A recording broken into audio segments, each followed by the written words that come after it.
नमस्कार, आदाब, सत श्री अकाल दोस्तों। मैं हूं आपका होस्ट एंड दोस्त राजेंद्र ठाकुर। आप सुन रहे हैं रेडियो उड़ान फ्लाइट ऑफ फ्लाइट। और दोस्तों, शुरू हो चुका है हमारा साप्ताहिक कार्यक्रम जी के कैप्सूल, जो आपके ज्ञान को रखे कूल।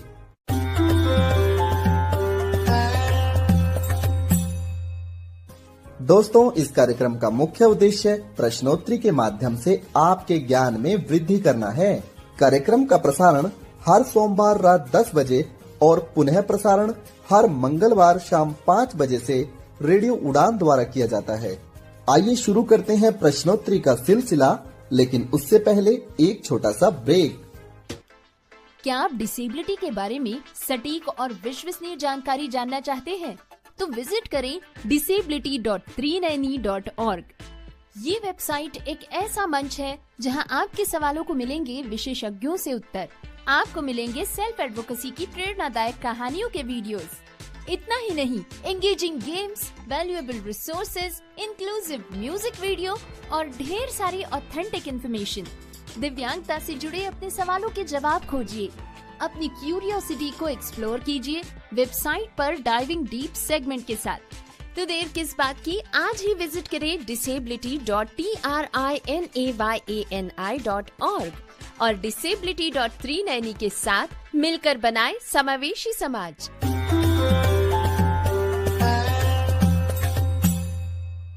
ब्रेक के बाद आप सभी श्रोताओं का जीके कैप्सूल कार्यक्रम में हार्दिक स्वागत है।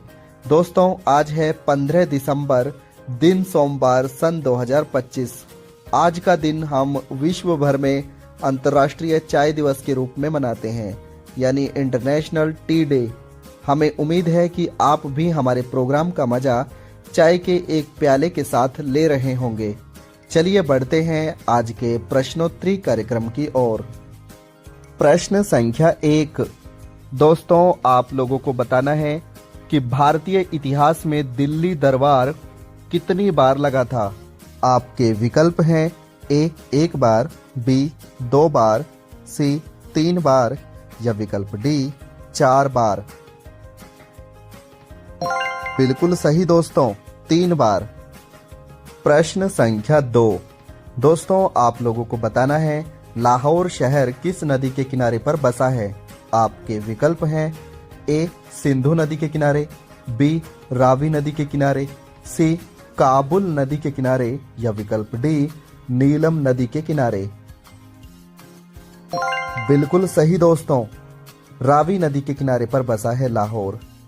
प्रश्न संख्या 3। दोस्तों, आप लोगों को बताना है हाल ही में 2 अक्टूबर सन 2025 को छन्नू लाल मिश्र जी का निधन हो गया। इनका संबंध संगीत में किस विधा से था। आपके विकल्प हैं ए संगीत वादन से, बी गायन शैली से, सी नृत्य शैली से या विकल्प डी स्वर मंडल से। बिल्कुल सही दोस्तों, गायन शैली या फिर स्वर मंडल से इनका संबंध था। दोस्तों, ये बनारसी घराने से संबंध रखते थे और मुख्य रूप से छोटा ख्याल, बड़ा ख्याल, ठुमरी आदि के गायक थे। प्रश्न संख्या 4। दोस्तों, हाल ही में भारत का बालोद नाम का जिला जो है वो भारत का प्रथम जिला बना है जिसे बाल विवाह मुक्त घोषित कर दिया गया है। आपको बताना है बालोद जिला किस राज्य में है। आपके विकल्प हैं ए केरल, बी तेलंगाना, सी मध्य प्रदेश या विकल्प डी छत्तीसगढ़। बिल्कुल सही दोस्तों, छत्तीसगढ़। प्रश्न संख्या 5। दोस्तों, आप लोगों को बताना है पर्वतों यानी पहाड़ों का अध्ययन क्या कहलाता है। आपके विकल्प हैं ए ओरोलॉजी, बी टाकोलॉजी, सी सैंटोलॉजी या विकल्प डी मेंटोलॉजी। बिल्कुल सही दोस्तों, ओरोलॉजी। प्रश्न संख्या 6। दोस्तों, आप लोगों को बताना है अंतर्राष्ट्रीय पर्वत दिवस कब मनाया जाता है। आपके विकल्प हैं ए 17 जून, बी 11 दिसंबर, सी 21 फरवरी या विकल्प डी 24 मार्च। बिल्कुल सही दोस्तों, 11 दिसंबर। दोस्तों, पहली बार ये दिवस मनाया गया था सन 2003 में। प्रश्न संख्या 7। दोस्तों आप लोगों को बताना है यूनिसेफ की स्थापना कब हुई थी। ये संस्था बच्चों के अधिकारों व उनके संरक्षण रक्षण के लिए कार्य करती है। आपके विकल्प हैं ए 1945, बी 1946, सी 1953 या विकल्प डी 1960। बिल्कुल सही दोस्तों, सन 1946 में इस संस्थान की स्थापना हुई थी और इसका यूनिसेफ नाम पड़ा था 1953 में। आपको कमेंट बॉक्स में बताना है कि इसका मुख्यालय कहां पर है। प्रश्न संख्या 8। दोस्तों आप लोगों को बताना है दुनिया का सबसे लोकप्रिय खेल का क्या नाम है। आपके विकल्प हैं ए शतरंज, बी क्रिकेट, सी फुटबॉल या विकल्प डी घुड़सवारी। बिल्कुल सही दोस्तों, फुटबॉल। प्रश्न संख्या 9। दोस्तों आप लोगों को बताना है यदि किसी लोहे में जंग लग जाता है तो इनमें से कौन सा परिवर्तन देखने को मिलता है। आपके विकल्प हैं ए लोहे का वजन बढ़ जाता है और उसकी वैधता घट जाती है, बी लोहे का वजन घट जाता है और उसकी वैधता भी घट जाती है, सी लोहे के वजन और वैधता दोनों समान रहते हैं या विकल्प डी लोहे का वजन बढ़ता है और उसकी वैधता भी बढ़ जाती है। बिल्कुल सही दोस्तों, लोहे का वजन बढ़ जाता है लेकिन उसकी वैधता यानी वैलिडिटी कम हो जाती है। प्रश्न संख्या 10। दोस्तों आप लोगों को बताना है नासा यानी नेशनल एरोनॉटिक स्पेस एडमिनिस्ट्रेशन, ये अमेरिका की एक अंतरिक्ष की संस्था है जो अंतरिक्ष विज्ञान में अपने कार्यों को अंजाम देती है। इसकी स्थापना कब हुई थी। आपके विकल्प हैं ए 1936, बी 1942, सी 1953 या विकल्प डी 1958। बिल्कुल सही दोस्तों, इस संस्था यानी नासा की स्थापना हुई थी 29 जुलाई 1958 को। प्रश्न संख्या 11। दोस्तों आप लोगों को बताना है दलदली भूमि से आमतौर पर कौन सी गैस निकलती है। आपके विकल्प हैं A carbon dioxide, B methane gas, C compressed natural gas या विकल्प डी बुटेन गैस। बिल्कुल सही दोस्तों, मीथेन गैस निकलती है। दोस्तों भैंस जो जोवाली करती है जिसे हम पबरी के नाम से जानते हैं, उसमें से भी मीथेन गैस का उत्सर्जन होता है और जो हमारे धान के खेत होते हैं उसमें से भी आमतौर पर मीथेन गैस का उत्सर्जन देखने को मिलता है। प्रश्न संख्या 12। दोस्तों आप लोगों को बताना है कि 1 जनवरी सन 2026 से किस देश ने घोषणा की है कि वह मुद्रा के रूप में यूरो करेंसी को अपनाएगा। आपके विकल्प हैं ए क्रोएशिया, बी बुल्गारिया, सी लिथुआनिया या विकल्प डी लिथुआनिया। बिल्कुल सही दोस्तों, बुल्गारिया। दोस्तों बुल्गारिया ऐसा करने वाला दुनिया का 21वां देश होगा। आपको कमेंट बॉक्स में बताना है कि बुल्गारिया देश की राजधानी का क्या नाम है। प्रश्न संख्या 13।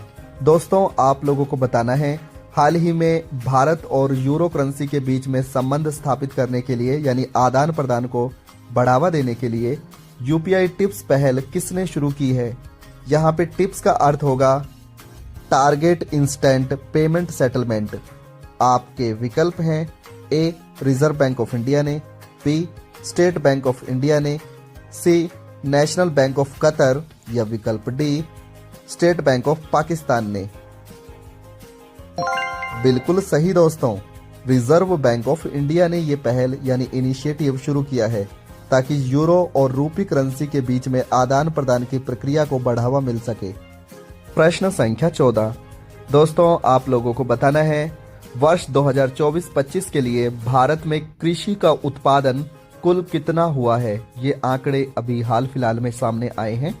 आपके विकल्प हैं ए लगभग 257 मिलियन टन, बी लगभग 357 मिलियन टन, सी लगभग 457 मिलियन टन या विकल्प डी 557 मिलियन टन। बिल्कुल सही दोस्तों, 357 मिलियन टन, जिसमें 150 मिलियन टन हमने चावल का उत्पादन किया है, 118 मिलियन टन हमने गेहूं का उत्पादन किया है, 26 मिलियन टन हमने दालों का उत्पादन किया है और इसके साथ साथ 64 मिलियन टन हमने मोटे अनाज का उत्पादन किया है। प्रश्न संख्या 15। दोस्तों, आप लोगों को बताना है हाल ही में प्रधानमंत्री नरेंद्र मोदी जी ने प्राकृतिक कृषि शिखर सम्मेलन का आयोजन किस शहर से किया है।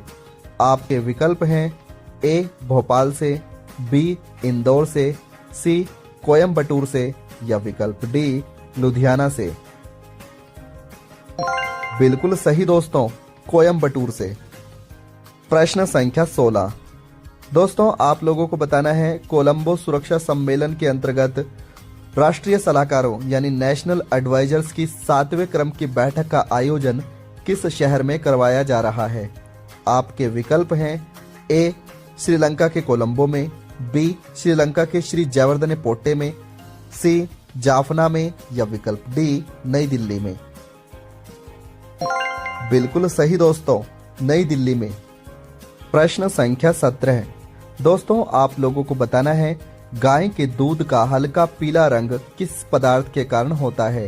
आपके विकल्प हैं ए कैरोटीन के कारण, बी कैसीन के कारण, सी लैक्टोज के कारण या विकल्प डी लाइनोज के कारण। बिल्कुल सही दोस्तों, कैरोटीन के कारण। प्रश्न संख्या 18। दोस्तों, हाल ही में यूनेस्को ने भारत के सुप्रसिद्ध त्योहार दीपावली को अपनी अमूर्त विश्व विरासत की सूची में शामिल किया है। आपको बताना है अब तक भारत में अमूर्त विश्व विरासत यानी इंटेंजिबल साइट्स में कितनी साइट्स को शामिल किया जा चुका है। आपके विकल्प हैं ए 11, बी 14, सी 15 या विकल्प डी 16। बिल्कुल सही दोस्तों, 16 अमूर्त विश्व विरासत में हमारी 16 साइट्स को शामिल किया जा चुका है। दोस्तों, अमूर्त विश्व विरासत यानी इंटेंजिबल साइट्स वे साइट्स होती हैं जिनको छुआ नहीं जा सकता, जैसे गरबा डांस है, जैसे हमारी दीपावली है, हम इसको छू नहीं सकते, केवल महसूस कर सकते हैं। तो अब कुल मिलाकर के भारत की 16 ऐसी साइट्स हैं जो विश्व विरासत सूची में शामिल हो चुकी हैं। प्रश्न संख्या 19। दोस्तों, ये एक गणित का प्रश्न है। आप लोगों को बताना है यदि कक्षा में एक विद्यार्थी विशेष विधि द्वारा 18 का वर्ग यानी स्क्वायर 330 बताता है तो इसी विधि का इस्तेमाल करते हुए 19 का स्क्वायर बताएं। आपके विकल्प हैं ए 324, बी 361, सी 367 या विकल्प डी 387। बिल्कुल सही दोस्तों, 367 यानी 367। दोस्तों, 18 का वर्ग होता है 324, यानी उस बच्चे ने इस वर्ग में 6 प्लस कर दिया था, जिसकी वजह से वर्गमूल उसने 330 बताया। और 19 का जो वर्ग होता है, स्क्वायर होता है, वो 361 होता है। तो जैसे विद्यार्थी ने 324 में 6 जोड़कर 330 बनाए, तो उसी विधि द्वारा हम 361 में 6 जोड़ेंगे तो आंसर होगा 367। प्रश्न संख्या 20। दोस्तों, ये प्रश्न महत्वपूर्ण प्रश्न है दृष्टिबाधित समाज के लिए। आप लोगों को बताना है कि हाल ही में विश्व की 5वीं व भारत की प्रथम दृष्टिबाधित महिला जिसने सागर माथा यानी माउंट एवरेस्ट को फतेह किया है। आपके विकल्प हैं ए पायल ठाकरे, बी चित्रा रंगमा, सी पानीपा झूलो या विकल्प डी छोजिन अंगमो। बिल्कुल सही दोस्तों, छोजिन अंगमो। दोस्तों, छोजिन अंगमो जो हैं वो 100% ब्लाइंड गर्ल हैं और इन्होंने माउंट एवरेस्ट, जिसे हम हिंदी में सागर माथा कहते हैं, इसको फतेह किया है और ये हिमाचल प्रदेश के किन्नौर डिस्ट्रिक्ट की रहने वाली हैं। प्रश्न संख्या 21। दोस्तों, आप लोगों को बताना है वनस्पति विज्ञान के अंतर्गत अदरक व हल्दी को किस श्रेणी में रखा जाएगा। आपके विकल्प हैं ए मसालों की श्रेणी में, बी तने की श्रेणी में, सी जड़ की श्रेणी में या विकल्प डी पौधों की श्रेणी में। बिल्कुल सही दोस्तों, तने की श्रेणी में। दोस्तों, हल्दी, अदरक और आलू ये पेड़ के तने होते हैं, जबकि मूली और गाजर जड़ का उदाहरण है। प्रश्न संख्या 22। दोस्तों, आप लोगों को बताना है किस क्षेत्र विशेष में आने वाले तूफान को हम टाइफून के नाम से जानते हैं। आपके विकल्प हैं ए दक्षिणी चीन सागर, बी उत्तरी अमेरिका का तटीय क्षेत्र, सी अफ्रीका का तटीय क्षेत्र या विकल्प डी ऑस्ट्रेलिया का पश्चिमी दक्षिणी क्षेत्र। बिल्कुल सही दोस्तों, दक्षिणी चीन सागर। प्रश्न संख्या 23। दोस्तों आप लोगों को बताना है निम्नलिखित में से बुशमैन जनजाति के लोग किस स्थान पर निवास करते हैं। आपके विकल्प हैं ए सहारा मरुस्थल में, बी टकला मैदान मरुस्थल में, सी कबीर ए दस्त मरुस्थल में या विकल्प डी कालाहारी मरुस्थल में। बिल्कुल सही दोस्तों, कालाहारी मरुस्थल में। प्रश्न संख्या 24। दोस्तों आप लोगों को बताना है international film festival of India 2025 जिसका 56वां संस्करण का आयोजन गोवा में आयोजित हो रहा है। इस बार का फोकस कंट्री है जापान, यानी जापान की लगभग फिल्मों को देखा जाएगा। आपको बताना यह है कि international film festival of India का पहला संस्करण किस सन में आयोजित करवाया गया था। आपके विकल्प हैं ए 1952, बी 1961, सी 1972 या विकल्प डी 1992। बिल्कुल सही दोस्तों, 1952। प्रश्न संख्या 25। दोस्तों आप लोगों को बताना है संविधान हत्या दिवस कब मनाया जाता है। आपके विकल्प हैं ए 15 जून, बी 25 जून, सी 15 नवंबर या विकल्प डी 26 नवंबर। बिल्कुल सही दोस्तों, 25 जून। दोस्तों 25 जून सन 1975 में भारत में आपातकालीन स्थिति लागू हो चुकी थी, जिसके बाद भारतीय संविधान समाप्त हो गया था। ऐसा भविष्य में ना हो इसलिए हम 25 जून के दिन संविधान हत्या दिवस के रूप में मनाते हैं। प्रश्न संख्या 26। दोस्तों आप लोगों को बताना है हाल ही में एंटीबायोटिक दवाइयों का उचित उपयोग करने के लिए सरकार ने AMR पहल शुरू की है। कमेंट बॉक्स में बताएं आप लोग कि AMR का पूर्ण रूप क्या है। ये योजना पहली बार कब शुरू की गई थी। आपके विकल्प हैं ए सन 2015 में, बी 2017 में, सी 2019 में या विकल्प डी 2021 में। बिल्कुल सही दोस्तों, सन 2017 से लेकर 2022 के बीच में AMR पहल शुरू की गई थी और अभी इसका जो सेकंड एडिशन है वो है 2025 से लेकर 2029 तक। दोस्तों हमारे यहाँ पे रेड लाइन इनिशिएटिव भी शुरू किया गया था, यानी जिन दवाइयों पर, जो दवाइयाँ हमारी एंटीबायोटिक दवाइयाँ हैं उन पर रेड लाइन देखने को मिलेगी, ताकि लोग डॉक्टर के द्वारा जितने दिनों के लिए उन्हें वो दवाई बताई गई है उतने दिन खा सकें। दोस्तों उदाहरण देकर आपको एक बात समझाना चाहूँगा। मान लीजिए आपको बुखार है, डॉक्टर ने आपको एंटीबायोटिक दवाई दी है, मलेरिया बुखार है या फिर कोई भी बुखार का एग्जाम्पल ले लीजिए।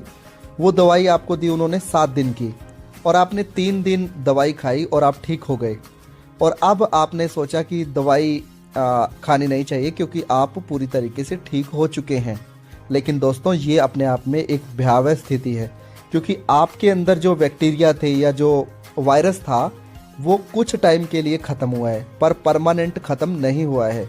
जब आप नेक्स्ट टाइम बीमार पड़ेंगे, सेम बीमारी आपके अंदर आएगी, तो आपको वो दवाई लंबे समय तक लेनी पड़ेगी, क्योंकि अगली बार जो बैक्टीरिया या वायरस आपके शरीर में आएगा वो जो दवाई आप खाएंगे नेक्स्ट टाइम उससे लड़ने की क्षमता हासिल कर चुका होगा। इसलिए हमें टाइम पे पूरी दवाई खानी चाहिए ताकि हम अपने शरीर के बैक्टीरिया को 100% ख़त्म कर सकें। यदि हम बीच में छोड़ देंगे तो वो दवाइयाँ काम करना बंद कर देंगी। इसीलिए सरकार ने AMR पहल लॉन्च की है। मुझे उम्मीद है कि आप लोगों को ये बात जरूर समझ में आई होगी और आप अपनी दवाइयों को डॉक्टर के द्वारा बताई गई अवधि तक लेते रहेंगे। प्रश्न संख्या 27। दोस्तों जैसा कि आप लोग जानते हैं बिहार में बीजेपी पार्टी जीती है और इनके मुख्यमंत्री नीतीश कुमार ये 10वीं बार मुख्यमंत्री बिहार के बने हैं। ये पहली बार बिहार के मुख्यमंत्री कब बने थे। आपके विकल्प हैं ए 1 मार्च सन 2000, बी 2 मार्च सन 2000, सी 3 मार्च सन 2000 या विकल्प डी 4 मार्च सन 2000। बिल्कुल सही दोस्तों, 3 मार्च सन 2000 में वे पहली बार मुख्यमंत्री बने थे। प्रश्न संख्या 28। दोस्तों आप लोगों को बताना है मल्लिकार्जुन टेम्पल किस राज्य में है। आपके विकल्प हैं ए मध्य प्रदेश, बी तेलंगाना, सी तमिलनाडु या विकल्प डी आंध्र प्रदेश। बिल्कुल सही दोस्तों, आंध्र प्रदेश। प्रश्न संख्या 29। दोस्तों आप लोगों को बताना है वाईफाई 7G को इस्तेमाल करने वाला दुनिया का पहला एयरपोर्ट कौन सा बना है। आपके विकल्प हैं A airport Beijing, B airport Oman, C airport Qatar या विकल्प डी एयरपोर्ट इजराइल। बिल्कुल सही दोस्तों, एयरपोर्ट ओमान दुनिया का पहला एयरपोर्ट बना है जहां पे वाईफाई G7 का इस्तेमाल होगा। प्रश्न संख्या 30। दोस्तों आप लोगों को बताना है कैम्ब्रिज डिक्शनरी.com ने वर्ष 2025 के लिए किस शब्द को परिभाषित किया है। आपके विकल्प हैं ए पैरा सोशल, बी इंटरनेशनल, सी ग्याटो या विकल्प डी वेल्ड्स। बिल्कुल सही दोस्तों, पैरा सोशल। दोस्तों पैरा सोशल उस सिचुएशन के लिए इस्तेमाल किया जाता है जब किसी व्यक्ति विशेष को एक तरफा प्यार हो जाता है, तो उस कंडीशन को हम पैरा सोशल कंडीशन कहेंगे। हमें उम्मीद है कि हमारा जीके कैप्सूल कार्यक्रम आप सभी श्रोताओं को जरूर पसंद आया होगा। फिर मिलेंगे अगले सप्ताह, तब तक के लिए नमस्कार।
ग्रोसरी मंगवानी हो तो ऐप इनएक्सेसिबल, शॉपिंग करनी हो तो ऐप इनएक्सेसिबल, फूड ऑर्डर करना हो तो ऐप इनएक्सेसिबल।